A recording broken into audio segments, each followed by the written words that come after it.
Today is Wednesday, November 19th. It is 4 o'clock in the afternoon, and I had a few minutes to podcast, so I thought I would do it. I do not have any show notes, and I apologize, so things might be a little bit scattered. I have some things to talk about, and I'll make sure to do some show notes for you guys as well. But if this is your first time watching the podcast, welcome. But please bear with me. I promise I'm not usually disorganized, and I might come across as that today. I also want to apologize beforehand. If you're watching with earphones or earbuds, I would suggest not doing that this time. I was really, really sick the end of last week and over the weekend, and I have a lingering cough. It's not as bad as it was. I was going to podcast on Saturday or Sunday, and it was really bad. My cough was horrible man cold cough, and it was like a consistent every couple of minutes cough. And so I was not going to try to podcast doing that, coughing like that. But I do have an occasional little cough that comes up. So I will try to do my best to edit that out for you. But if I don't, like I said, earbuds or earphones this time around may not be wise. House of Knitting, show notes. Show notes for the House of Knitting podcast can be found at house-of-homes.blogspot.com.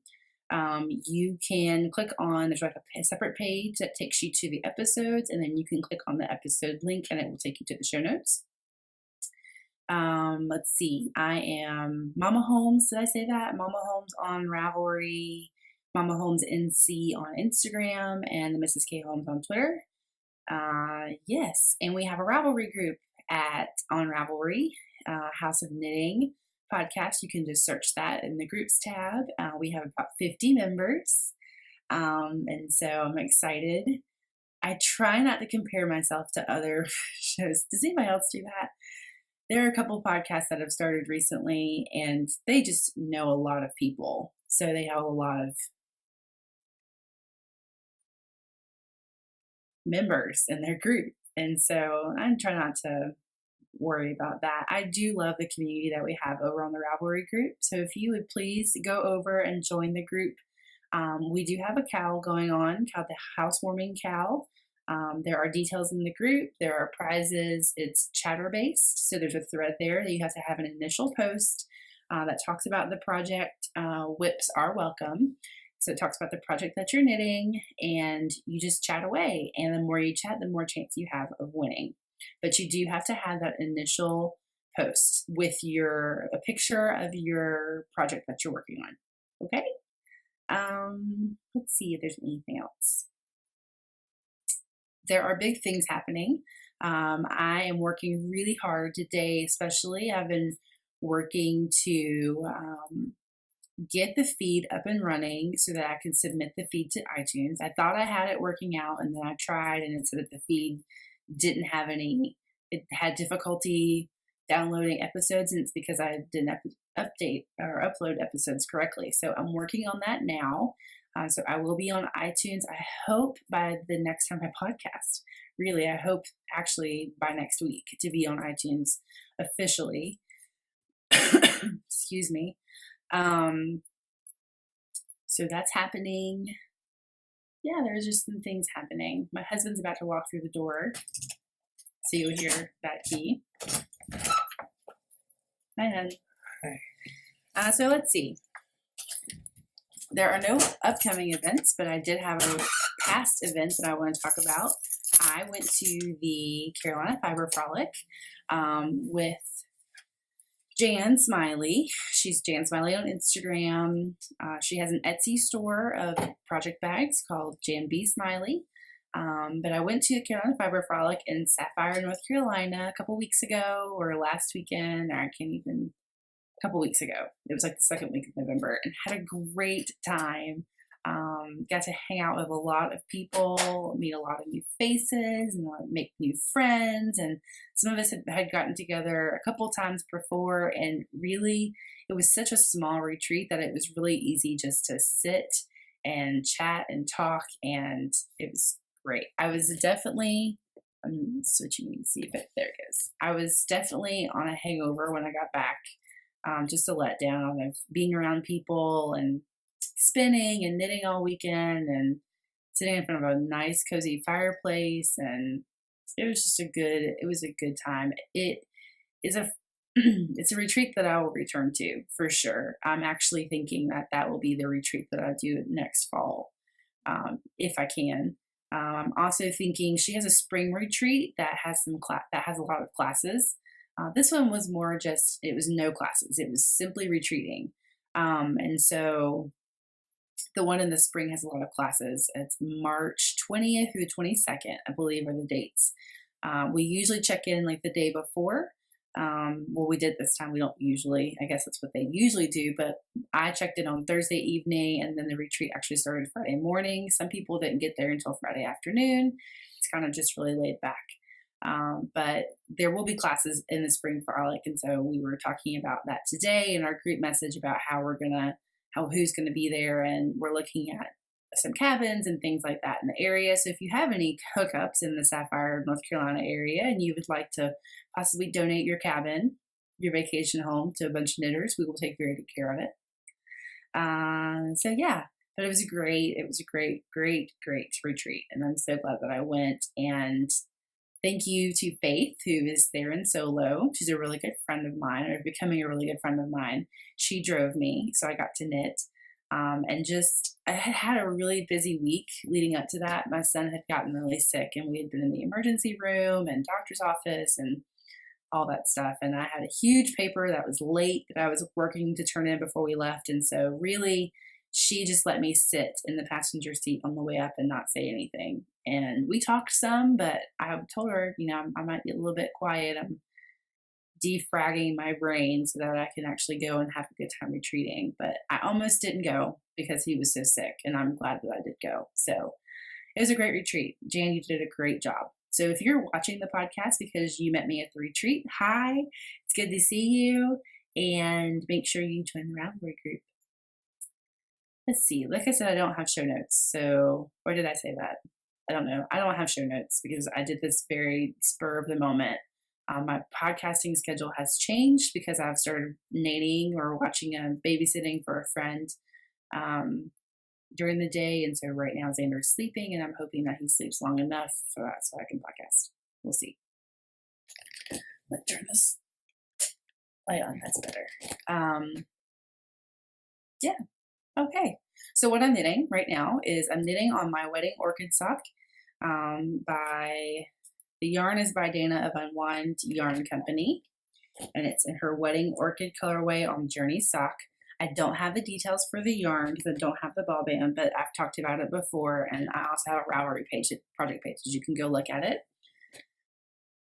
It's just pinks, and there's a little touch of some orchid in there. Yes, it's lovely. It's just my simple vanilla sock recipe. It's not hard. I did link it. I guess I linked the recipe that I use for my socks in the last show notes, so you can go look that up. But I usually do a 2 to 3 inch cuff. This time I did do kind of a purl ridge. I don't really like it, so I won't do that again. I usually knit a super extra long leg, but this skein is only 400 yards, and I wear a size 9.5 shoe, so I wanted to make sure that I had enough space for the foot. So it's kind of a shorter cuff, and then I turned the heel, and I just did a slip stitch heel, and I'm working on the gusset. These are knit on my Knitter's Pride. I've showed these so many times, but every podcast, my Knitter's Pride TPNs. So let's go this way. I love these. I do have found that I really do like sock rockets, Addie sock rockets as well. I like the magic loop with those. So these two needles, this one and my Addie's, I'm going to show you in a minute, are my go-to needles for socks. So, excuse me. I told you not to wear earbuds. I warned you. Okay, so I'm knitting on those. Let's see. Also knitting on I knit on these at the retreat. And these are my Slutty Pumpkin socks by Nomadic Yarns. They're knit on, all of my socks are knit on size 1, 2.25 millimeters. And these are the Addi sock rockets. Let me get a good picture or good view of these. Actually, I might be able to do it with this.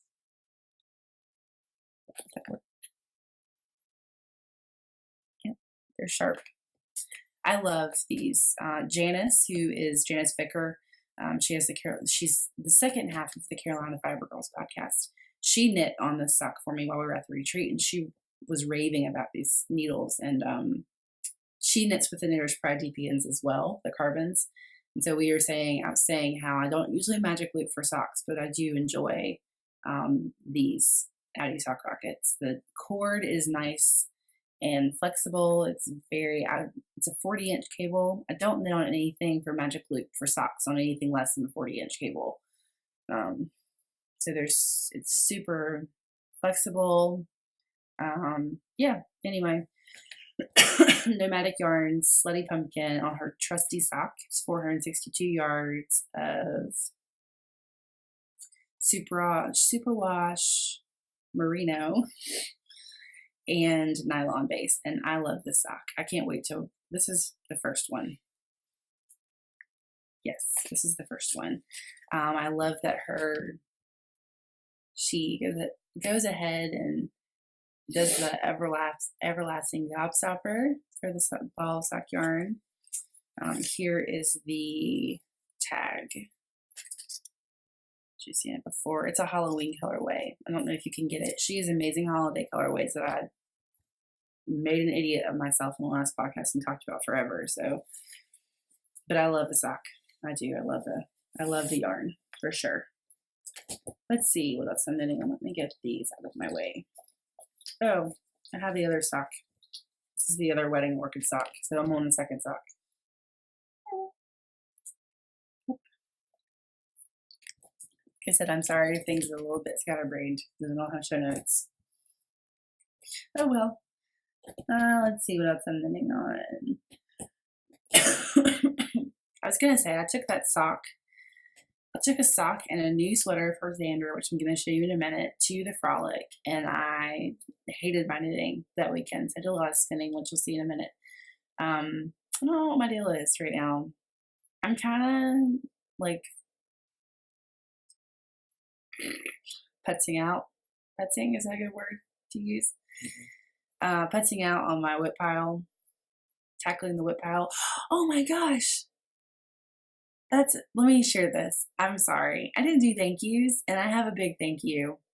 So in my first episode, talked about how the whole premise for the podcast basically was community, but it was also that I was focusing the rest of the 2014 of tackling my whip pile. I had accumulated 8 to 9 whips,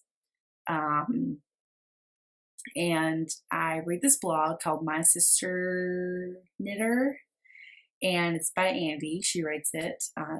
She also does a lot of knit alongs. It's a great blog.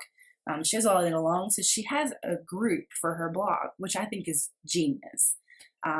Faith, you should start a group for your blog. Faith is there in solo, and she has the Faithfully Geek blog, but you should start a group for knit alongs and stuff. Anyway, sorry. Andy, I got on Ravelry a couple days ago, and I had this ear burn in my message box, and so I clicked on it and didn't really realize what it was, and clicked on it, and it took me to the My Sister Knitter group.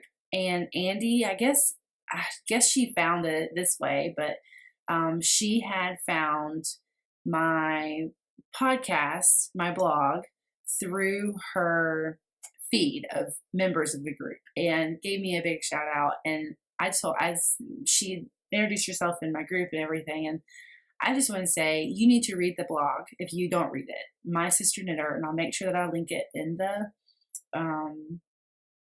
show notes.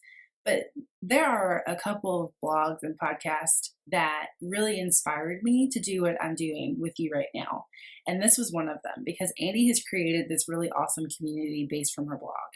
And that's incredible. Like, it's one thing to just sit on the camera or on the microphone and podcast and put an episode out, or to blog and put a blog post out there. But I don't know if anybody else is like this, but I do love when people comment on my blog, and I don't get it very often at all. But I do like when people comment, and I do like connecting that way. And so, if you are looking for a great blog, even if you're not looking for a great blog, I would really, not looking for a blog, not necessarily looking for a great, anyway. If you're looking for a blog to read, or if you're not looking for blogs to read, you should really look at My Sister Knitter and go through there. Join her Ravelry group. She's doing a My Sister Knitter Tackling the Whips cow, and she's giving away prizes. And she's done the first round of drawings, but she has another round of drawings, I think, through the end of December. So after the end of December, she'll draw in January. And there are great prizes. It's not even about that. The community is amazing. I have a lot of things that I've finished that I need to actually go and post, and I didn't realize that I needed to do that. I just thought, hey, we're just sitting along together. I didn't realize that she had done this really awesome thing. So go look. I'll make sure I link the blog and the group in my show notes for you to look at. But thank you so much, Andy, for shouting me out and kind words. And like I said, I had a fangirl moment when she introduced herself in my group. So welcome, Andy, and welcome to anybody else who has joined the group since I've started. I really appreciate it. With that said, I'm so sorry, but that was a huge tangent, but I wanted to make sure that I said that. The next whip that I'm working on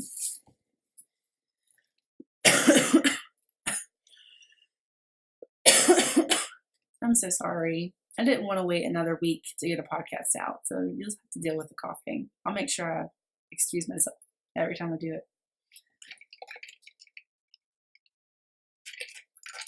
it. Okay, so the next whip I'm working on. So the only whip that I've showed out of the ones that I've showed that are actually whip pile projects are the wedding orchid socks. That's good and bad. Good because I finished some things, but bad because I keep casting on things. And this I casted on. I didn't really have anything other than socks. And we had that whole discussion how I don't really care about getting the socks gone because I can just pick up a pair of socks whenever I want to. But as far as like sweaters, I need to get them off the needles. However, I was knitting a hat for Xander. It's a color work hat. I said last podcast that I was scared of color work, and I really want to get into color work. And so I started with a hat that I finished, and I'll show it next podcast because it's in his bedroom and he's sleeping, and he's a very light sleeper, not walking in the door. So while I was knitting that hat, I was thinking about what I was going to take to the frolic, and I had a sock to take, but I had some other socks to take, and I didn't really want to take socks. Another pair of socks, one pair of socks is fine. So I thought it would be really awesome. Faith, who is knitting along with our housewarming cow, is knitting an adult-sized flax pullover by Tin Can Knits. And if you know anything about Tin Can Knits, they always do a lot. Excuse me. They always do a lot of sizes, from baby, usually, up until adult, like men sizes. So flax is a pullover that they have sized in various sizes. So I decided that I would cast on a flax and take it with me to the frolic. I didn't really care to knit on it very much, but I have been knitting on it a lot since I got home from the frolic. So this is the flax pullover, and it's navy, which, like I said, really sucks because I pick out very dark colors. And so for podcast reasons, it's very hard to see it. So I will make sure to take a good picture in the light and put it in the show notes so that you can see it. Let's hold it in front of the window. Look at that in front of the window. I'm sorry it's going to wash the screen out for a little bit, but this is the flax pullover by Tin Can Knits, like I said, and I'm knitting the 2 to 4 year size for Xander, and it's knit using Malabrigo Rios in the Azul, here it is, the Azul Profundo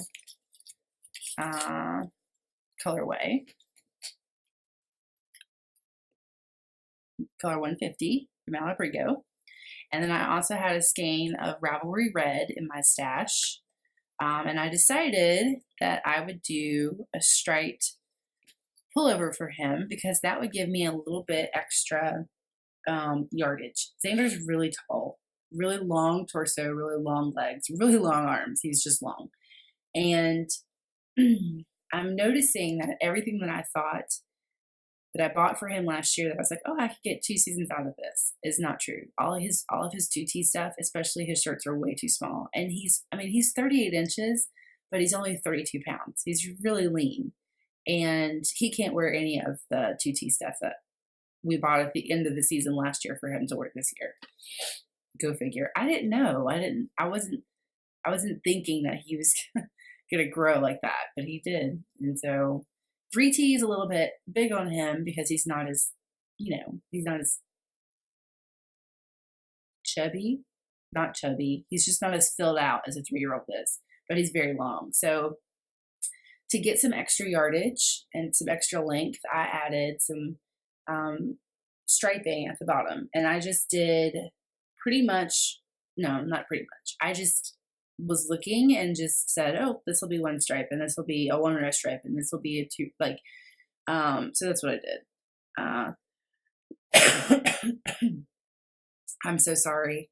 So yeah, it's knitting up really quickly. It's knitting on size, the ribbing is on size, excuse me.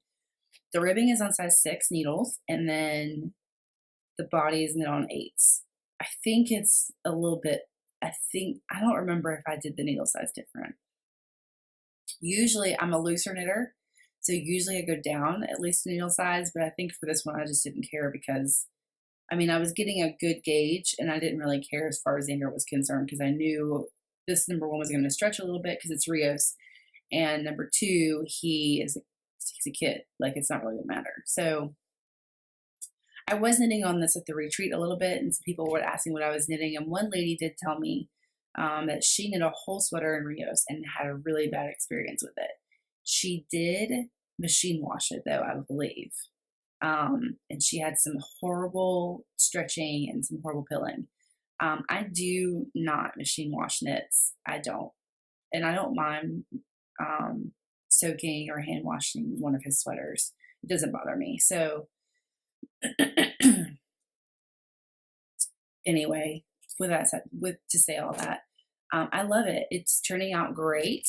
Like I said, I'll get a good picture. I love the tonal pops. You know how I am with kettle dyed, so I love the parts of the yarn that didn't really take the dye. It's some of my favorite parts about knitting. So anyway, I finished the sleeve last night. I picked up the second sleeve today.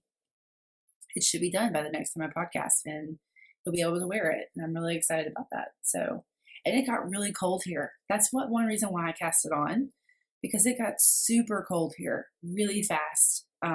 It's super cold everywhere in the United States right now. Even in Florida, we have friends that live in Florida, and they were saying it was 39 degrees this morning, and it was the same temperature at Missouri because her sister lives in Missouri. And she was saying that it was cold in Florida, and 39 degrees in Florida, that's cold for Florida, period. Anyway, so yeah, it's cold here, and he needs clothes.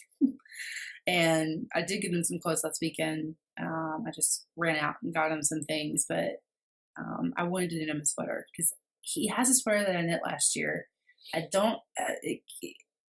knit it for a test or a sample knit for a dyer, and then she didn't need it, and so she told me to keep it. And it's not really a sweater that I would put on him, so I haven't really put it on him yet. But it's really warm. It's kind of knit out of the same base as Malabrigo, so we'll see. I did want to show you this. I cast something on last night. I'm obsessed with knitting my hand spun, and Karen, who is Knitful, excuse me, was at the retreat, and we both have the same wheel, and we both love our Ashfords. And it's so funny because a lot of people don't care for Ashford wheels, and a lot of people, it's not, Ashford Traveler is not something that's really popular, especially amongst the online podcasting type community, like a lot of podcasters. I don't even, if you're a podcaster and you have an Ashford Traveler, let me know, because it's not really a wheel that you come across very often, but it's a beautiful wheel. It's a castle wheel. Um, and I love it. It's the first wheel that I sat at. It's the only wheel that I've sat at, really. It's what I learned on, and it's a double treadle, single drive, and I love it. And she has the same wheel. So we were both spinning at the retreat, and she was knitting. She was also knitting hand spun that she had spun from Spun Right Round. And it was beautiful. And I'm just obsessed right now. And she's like, I have all this hand spun and I keep spinning, but I'm not knitting my hand spun. So I don't know what I really care for and what I don't care for as far as the knitted item. And that's a great point. And so I kind of decided that I was going to come home and cast on some hand spun stuff, just like quick hats and things like that, because I didn't really get great yardage until 6 or 7 months ago. So I pulled this out, and it is by, I don't know if I can get the light. It's going to really suck, but there you go. Kind of see it. It's from Into the World, and it is the Lavinia colorway. It's merino silk. It's 80/20 merino silk, and I had cast it on. It's bulky. It's 155 yards, roughly. So I had cast it on as a hat for Xander yesterday, and I didn't do enough. It was too small. So I ripped it out, and I'm gonna I have another little skein of it. It's just a 2-ply that I did. This is hand spun. This is why I started knitting or started spinning, because I love the way that hand spun looks. I'm trying to get a good color. I don't think I can, but I just love the way it looks. And yeah, there you go. It's good. I have another little skein of it. I'm so sorry. Excuse me. I have another little skein of it. So I think I'm going to go ahead and ball this up, because I love hand spun balled up. Not necessarily like skeined up or wound like a cake, but I like it balled up. And so drink. The curls, it's an inside joke. I'm not going to tell the inside joke on the podcast because it's kind of dirty. It's inside. And it's kind of dirty. My husband said because it's inside. Yes, but it's an inside joke that I will gladly let you in on if you message me, but I'm not going to share on the podcast. I have to change my rating. Anyway, so I like it, and I like the hand spun in a ball rather than a cake. So I balled it up really quick yesterday. So I think I'm going to cast on some mitts for him, or some Figos mitts for me, or we'll see. But I'm in this whole like knit your hand spun. So if you have not knit your hand spun because you're waiting for it to be perfect, don't do that, because you're going to wish that you could spin like that later on down the road. That's what I'm told. And really, it's true. Like, I would love to get a good thick and thin single. But it's hard to do that now that I know how to spin thinner. So this is in my Jan Smiley bag. I love my Jan Smiley bag. This bag is huge. Can I just show you how big this bag is? I don't know if I've showed you before, but if I have, oh well. There is a sweater for Xander in here. There is my Notions bag. That hand spun that I just showed you. There's another whole cake in here of the Ravelry Red for the stripes in the sweater. And that was what the hand spun was in. Yeah, it's a big bag. I mean, it's bigger than my head. It's a big bag.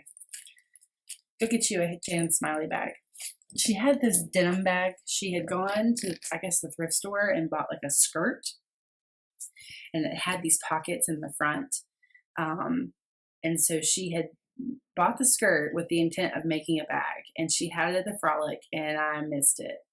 I was selling Janberry, and I did a great, I did really good at the retreat with selling Janberry, but I was doing samples for people and showing them how to do it. And I meant to go back. And by the time I got done, I was like one of the last tables to finish. And so we were trying to clear out for lunch, and Jan, I don't know if the bag got sold or if I haven't messaged her yet to find out, but I really want this jean look. It's a denim bag, and it has this gorgeous fabric on the inside, and it's the size of this bag. So her prices are higher, but it's because you get you pay $50, but you get a $50 bag, and it's like decorator fabric. It's a huge bag. I love her bags. Anyway, told you I'll go over the place.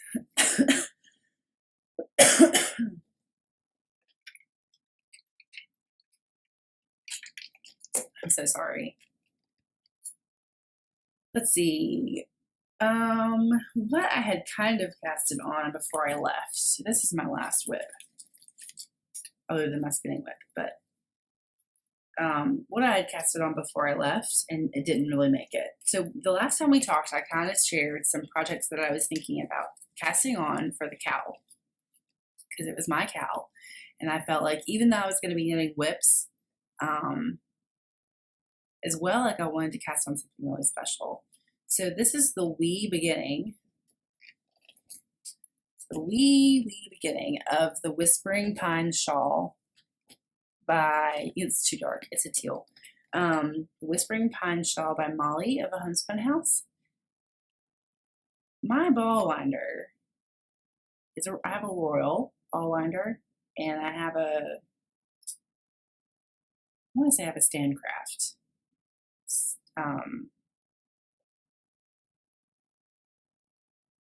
What's it called? You know, that you put the hank on and you wind it from the hank, you wind it. Yeah, you know what I'm talking about. You're screaming it at me, and I don't remember what it is right this second. I cast on this shawl. So funny thing about this shawl, I told you that I was going to knit it, and I even posted in the group that I was going to knit it out of this gloss fingering that I had from Knit Picks, and it was a very pretty pumpkin-y color. And I went to go, I pulled it out of my stash, like right after I podcasted, and looked, and I was like, oh, I need at least two skeins. I have 3. I bought it on some Black Friday sale, don't ask. And I paid like a couple bucks for each skein, or each hank, and I pulled it out. Now, mind you, I was looking at my stash on Ravelry, because all of my stash is put away. Like, it doesn't sit out, because we live in an apartment. We don't have room for that. And so it's all put in bins. And so I have it, most of it, not all of it. That's like my goal for 2015 is to get it all in there. But I have most of it in my stash on Ravelry. And so I was matching patterns based on stash that I had in Ravelry. I had mislabeled it, because I pulled it out and I looked at I turned it over and I looked at the yardage to make sure, like, oh, it's 220 yards in a 50-gram hank. It's a 50-gram hank for sure, but it's lace weight. It's shadow lace. So it's 440 yards in a 50-gram hank. I was so sad.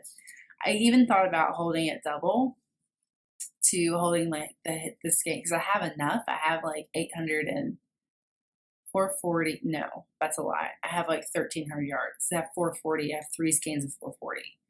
So I even thought about holding 2 of the skeins double and knitting the shawl. But then I don't have a 4th skein to knit. So it's like this whole big thing. And then I thought, well, I could just knit it in lace weight. I don't want to cast anything on lace weight. That's not. So I started looking through my stash, and I had bought, when she sold it very quickly, Fat Squirrel Fibers had sold yarn. And I'm sure you remember when she first came out, she had sold some yarn. And with her project bags. And so I had nabbed, this is like one of the only updates I've ever scored, to be honest with you, was this yarn. I'm not kidding. So it must have been before she was really popular, like really popular. But I had snatched up some of this fingering weight in Tree Swallow is the colorway. And it's a 75-25 Superwash BFL nylon blend. But I had mislabeled this as well and only put in 400 yards. So I needed like 430 yards for the Whispering Pine Shawl. And so I pulled it out and looked, and I was like, well, this one's mislabeled too, because this is 464 yards. So I can use this yarn. So I'm using this yarn, but my ball winder made a mess of the cake. It's a mess. And I've even thought, I should just reskein this. Recake it. I'm not going to do that, because that would be even bigger of a mess. So I'm just going to deal with it. But I tried to set it up, and then I was going to take it with me and knit on the retreat, and I could not. I must have been I was really tired because of the whole thing with Xander being sick, and I just could not wrap my mind around the setup. Excuse me. I could just not do it. I could not make myself do it. And I was like following the rows, and then I ripped it out twice because I had misdone it, and then I knit it the third time and it looked horrible. And so I cast on the different needles, size 4, I think. Yeah. I'm knitting it with my carbons that I have. Like I said last time, I'm trying to decide what I want to do as far as a new set is concerned. So I did see the Chow Goose is how you say it, at the retreat. I'm thinking I might be doing the Chow Goose. So I need to buy some Chow Goose to make sure. Anyway, so I didn't get very far on this shawl.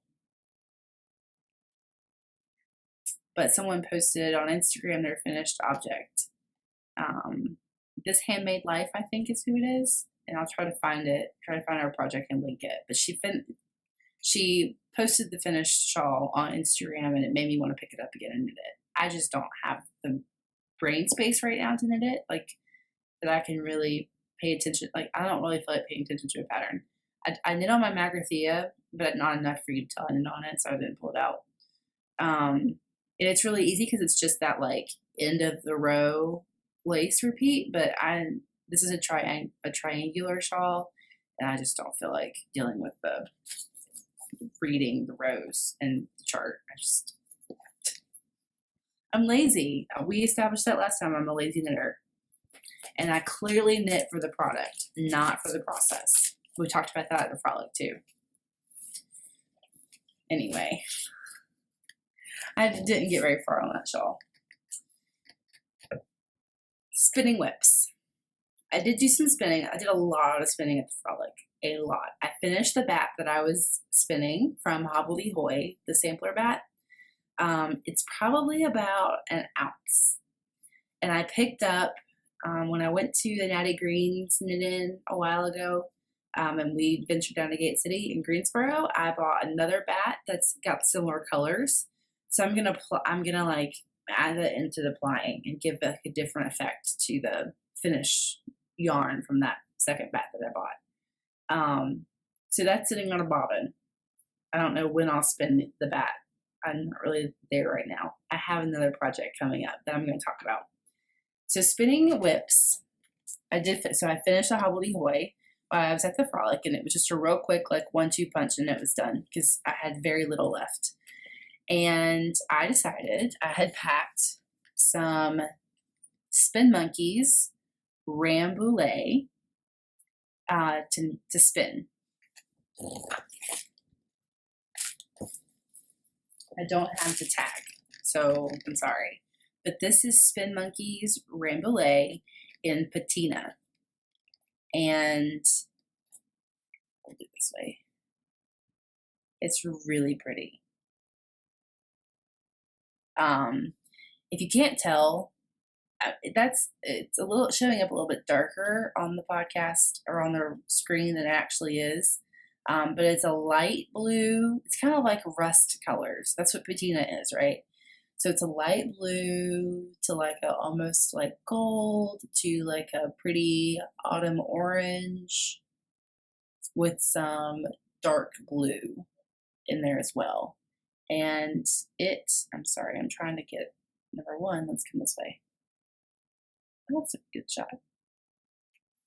So I spun up the first bobbin so quick and was really surprised. So the way that I'm spinning this is I'm fractal spinning it.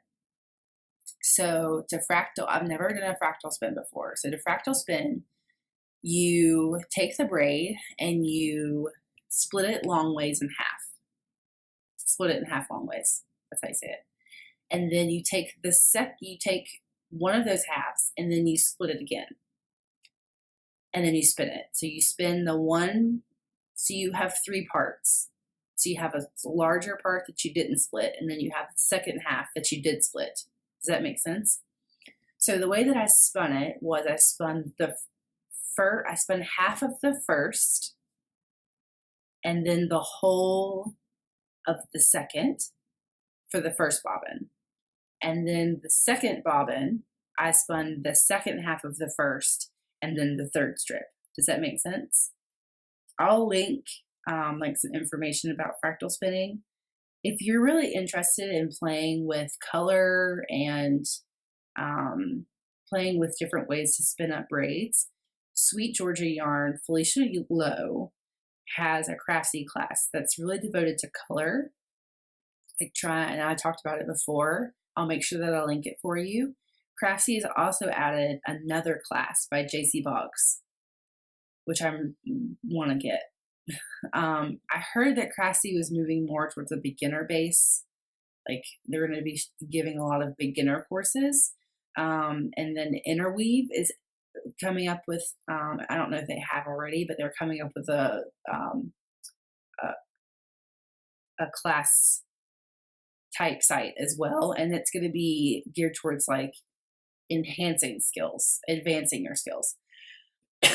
So this class for JC Boggs, I'm really excited because I've never sat in one of her classes, first of all, and I've heard she's phenomenal. And so I really want to take this class on Craftsy, especially because I'm thinking that it's probably more beginner based because that's the platform that Craftsy is moving towards. So I showed you the first bobbin, and this is the second bobbin. Let's do the smaller end. I'm sorry if that's making you sick. I'm almost done. I was really surprised when I finished the first bobbin because I had so much room. I don't know if you can see it, but I had so much room left on the bobbin. Apparently I spun a little bit thinner than I thought. And I was trying to spin woolen because it was Rambouillet. It's semi-woolen because it's not a bat and it's prepared top, so it's semi-woolen. So I was trying to, with woolen, you basically let twist into the drafting triangle. So I was trying to just continually let twist in, and it's spun up really kind of fuzzy. You see, I'm really excited to ply it. I'm really excited to finish it and ply it. I don't know what it's going to be, but it's definitely going to be knit pretty quickly because that's a great segue. So there was a small vendor market on Saturday at the Frolic. And like I said, I didn't get Jan's table because I was selling Janberry. And so I didn't really get to anybody's table because I was selling Janberry. Copper Corgi had a table. She has sweater kits where the kits are actually like all of the skeins for the sweater. I don't know if this is unique to her, but I loved it. All of the kits, so she had dye lots, obviously. So all of the skeins for that dye lot were all wrapped together, balled together, and then priced for the whole sweater quantity, which is genius. And she has beautiful colors that are not listed on her Etsy site yet. And I think I'm going to ask for them for Christmas. Like, I think I'm going to ask for a sweater's worth of Copper Corgi on the specific base that she has. It's a brand new base. It's got silk in it. Does it have silk in it? It has silk in it. Merino and alpaca, I think is what it is. It's splendid. I got to watch Sarah with Copper Corgi.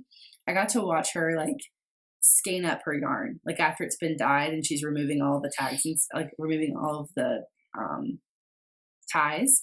I got to watch her reskein it, and it was so awesome. And I had like a light bulb moment when I watched her hank something because I was like, she used her neck to do it, and I was like, oh, that's like a perfect skein. It's like a perfect hank. It's awesome. Anyway, so I wanted to get to her table and I didn't. And I've been stalking her Etsy site to see if she put anything up, and she hasn't. That's from the Frolic, specifically that new base. She basically, I guess that new base was at SAF, and I didn't make it to SAF, and then it was at the Frolic. So I'm hoping she puts it up soon so I can wish list it for my Christmas present and see. I'm thinking what I want to do is do a sweater's worth of that from like the whole family. So they all, because if I'm going to tell you something, if my mom sees the price tag and she's, I can't believe you bought that for a sweater. I'm like, look, all of you go into it together and you're not paying $100 for the sweater quantity. It's beautiful yarn. It's very jewel tone colors. It's right up my alley as far as what I wear. It's gorgeous. Anyway, so I didn't get to Copper Corgi's table.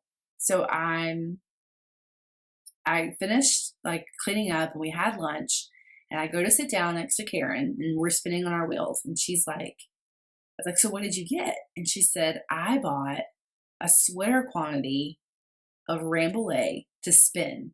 It's undyed. And I had been talking about, like, we got along really well because I had been talking to her about things that I wanted to do. And I'm getting ready. I was looking, she had a polycord band on her wheel. And because a lot of people don't have Ashfords, it's hard to talk shop or it's hard to talk about the Ashford with people that don't have Ashfords, obviously. You can talk about general spinning stuff, but you can't really talk about specifics Ashford Traveler wheel stuff. But because Karen has a Traveler, I could talk to her and ask her questions that I had about my Traveler.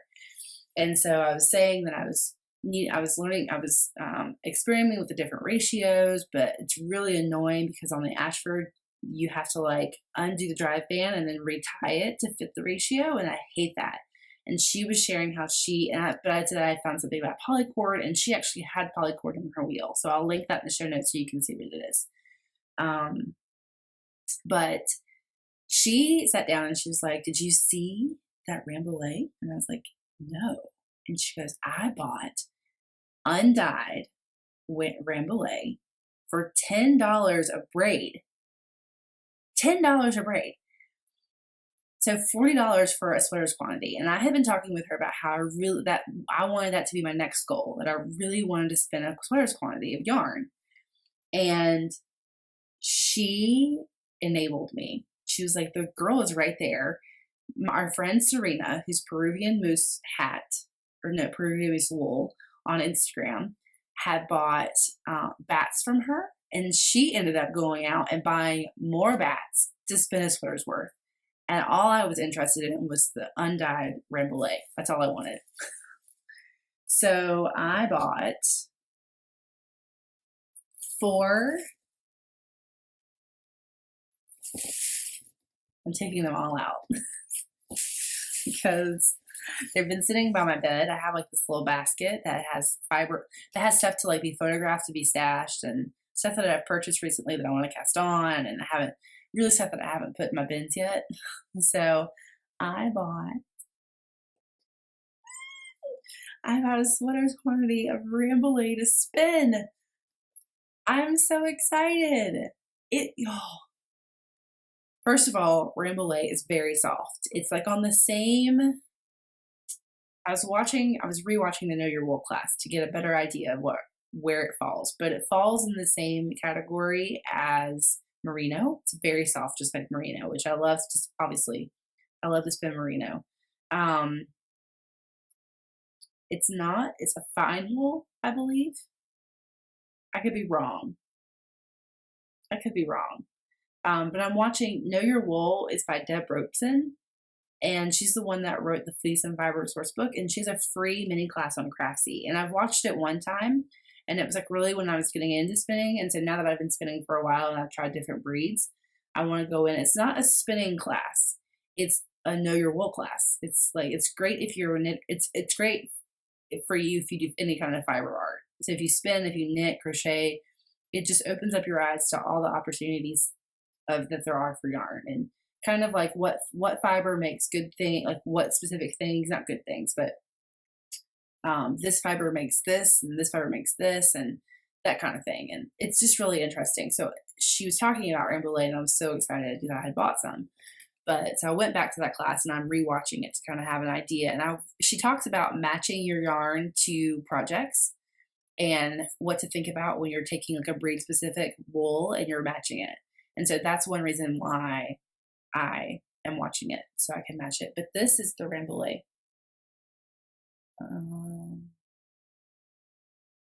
Once again, I wish there was Feel-O-Vision because it's super soft. Super soft. I don't know if I'm going to dye it. I'm going to spin it up first. Karen said that she would help me dye it because she dyes as well. She's just like a jack of all trades. I love her. I wish we lived closer. She would be like my Miyagi, basically. Anyway, I'm being stupid. But I have a sweater's quantity of it. they're 4-ounce braids. This one's coming in. They're 4-ounce braids, so I have 16 ounces. Yep.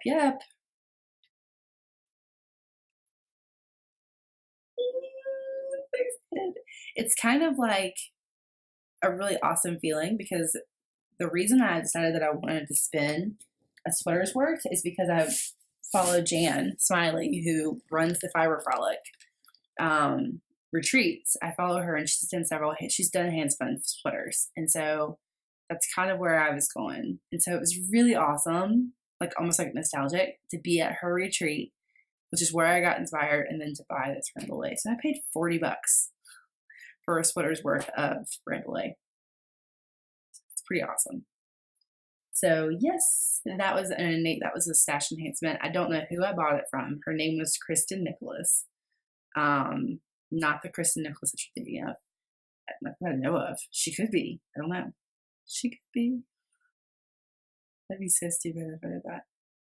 Anyway, I bought it from her. She has a lot of stuff. I don't know that she has an Etsy store. I don't know anything about her. So, yes, other than the fact that she had really awesome prices, and I was really glad that I found the stuff. So, yes. I think that that's about it.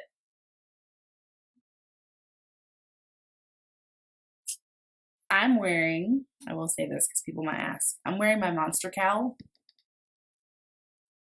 that I knit last year for the monster cowl knit along that the Suburban Stitcher did. The pattern is by Jewel C, but I don't remember her name. Julia something. And it's 2-color cowl with chevron. And I used, the green is Luna Gray worsted in her grass color, and then the purple is Malabrigo worsted in Purple Mystery. And it's one of my favorites. It is like I knit it super long so that I could wrap it. I basically knitted it as long as I could, as long as I had yarn. And sorry, I'm getting text. The funny thing about having a Mac product is that you can get a text on your phone, and then you get the text on your iPad, and then it shows up on your desktop. And I'm recording on my desktop, so that's why I just got a little bit distracted. It's good old Apple. Let's see. I don't think there's anything else really like make this something that you enjoy and that you get community from it as well. And so with that, a huge part of why I started this podcast was for community. So please, if you're on Ravelry, go join the group.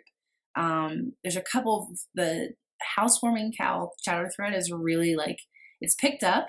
And there's several of us just chatting about what we're knitting and challenging ourselves. Some people are knitting their first sweater. Some people have multiple whips on the needles and they're casting on new things. And so it's just really awesome. It's a great opportunity to connect. And so please go join the group. You do have to be a member of the group to win the cowl prizes. You can't just chat as a guest. So go in and join the group. I'll be on iTunes soon, so I think that will make it easier to share with people. YouTube is great, but iTunes is like this whole other community. And so a lot of knitters, I listen to podcasts through iTunes. I watch my podcast through Feedly, which is a blog reader. I don't want to download podcasts, so I can just go to the website and then AirPlay them on my TV. And it's amazing. So I think that by adding it to iTunes, it's going to get this new group of knitters in. And so I'm really excited to see what's going to happen. I will be podcasting again in 2 weeks. So 2 weeks from this week, we'll get things going. It might get a little bit hairy with the holidays, but I know that you guys, that's expected. And you guys are probably far behind watching podcasts anyway. You probably won't catch up to the end of the year, but just make sure that if you're involved in the Cal, that you are kind of checking in with me. And you can just do that through the Ravelry group. You don't even have to watch right now. I want you to watch, but as far as the Cal is concerned, so make sure that you hashtag what you're doing right now as you're watching the podcast, HOK Podcast on Instagram. And then if you're knitting for the housewarming Cal, it's housewarm, or it's HOK Housewarming is the hashtag to use. You can also tag projects for the Cal using that same hashtag on Ravelry. So I'm going to let you guys go. Thanks so much for sitting with me this late afternoon. It's starting to get dark here. It gets dark so early now, huh? And thank you so much for joining me and dealing with my cough. I'm so sorry. And I'll try to edit that out as best as I can. Thank you for dealing with the sporadic, no show note kind of podcast episode. I apologize. And I'll see you in a couple weeks. See you later.